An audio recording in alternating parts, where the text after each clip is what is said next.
देखिए स्टूडेंट, ये एक हॉरिजॉन्टल प्लेन है और ये एक वुडन ब्लॉक है। और हमारा जो एक्सपेरिमेंट है वो ये है to determine the coefficient of static friction of a given wooden block on a horizontal surface. देखिए ये वुडन ब्लॉक है, जो मान लो मैं इस पे फोर्स लगा रहा हूँ, ठीक है, और ये मूव नहीं हो रहा, और मैं और फोर्स लगा रहा हूँ फिर भी मूव नहीं हो रहा। तो जैसे ही मैंने इस पे फोर्स लगाना शुरू किया तो एक फोर्स जो है ना, ये जो सरफेस है ये और ये, इसके बीच में एक फोर्स देखने को मिलता है जो मेरे फोर्स को अपोज कर रहा है। ठीक है, मैंने फोर्स लगाया, ये हिला नहीं, फिर लगाया और लगाया, हिला नहीं, फिर और लगाया तो ये जस्ट स्लाइड हो गया। ठीक है, तो जब तक मैं इस पे फोर्स लगा रहा हूँ और जब तक ये हिल नहीं रहा तब तक इसके बीच में जो ये कॉन्टैक्ट सरफेसेस हैं तब तक इनके बीच में स्टैटिक फ्रिक्शन था। और जैसे ये जस्ट स्लाइड हुआ, क्योंकि स्टैटिक की लिमिट पूरी हुई, तो जैसे ये जस्ट स्लाइड हुआ तो उसको हम बोलते हैं लिमिटिंग फ्रिक्शन। और जब ये मोशन में आ जाता है तब उसको हम बोलते हैं डायनेमिक फ्रिक्शन। तो there are 3 types of friction. First is static, second is limiting friction and third is dynamic friction. तो समझ गए ना, जब तक मैं फोर्स लगा रहा हूँ ये हिल नहीं रहा तब तक इसमें स्टैटिक है। जब ये जस्ट स्लाइड हो जाएगा तब उसको हम लिमिटिंग फ्रिक्शन बोल लेंगे, और जब ये मोशन में रहेगा तब उसको हम डायनेमिक फ्रिक्शन बोल लेंगे।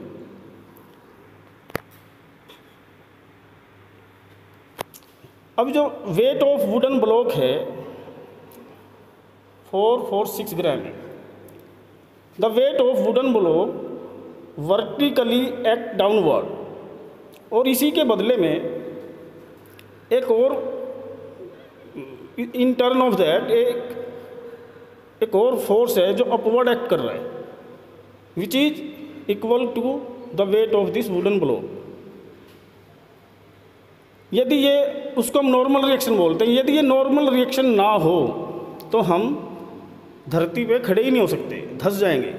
ये जो अपवर्ड फोर्स है यही हमें हेल्प करता है कि हम धरती पे खड़े हों। तो हमारा जो आज का एक्सपेरिमेंट है वो यही है कि हमें कोफिशिएंट ऑफ फ्रिक्शन निकालना है। And what is the coefficient of friction of what is the coefficient of static friction. तो it is the ratio of limiting friction to the normal reaction. तो नॉर्मल रिएक्शन तो हमारे पास ये 446 ग्राम, ठीक है। और लिमिटिंग फ्रिक्शन क्या होगा, हम ये जो हमारे पास पेन है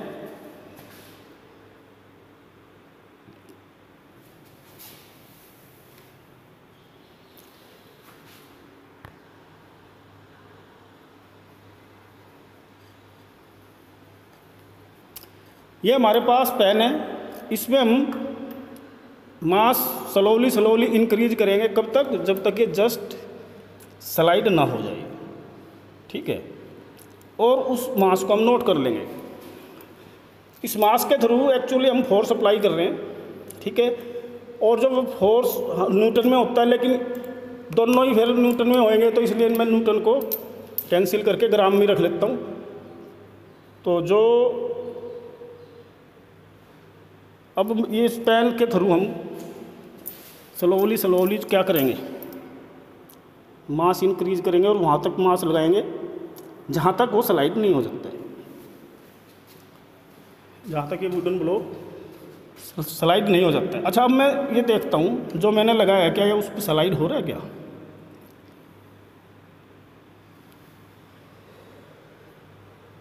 यदि मैं इससे कम मास लगाता हूँ तो ये स्लाइड होता नहीं है, ठीक है। तो ये मैंने पहले से जो है इतना मास पेन पे रखा है कि जस्ट स्लाइड हो जाए, इससे कम पे स्लाइड हो नहीं रहा, ठीक है।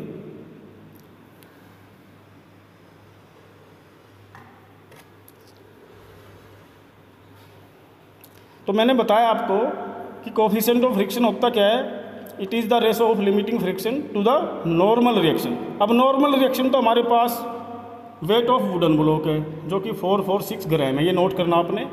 Normal reaction is equal to 446 gram.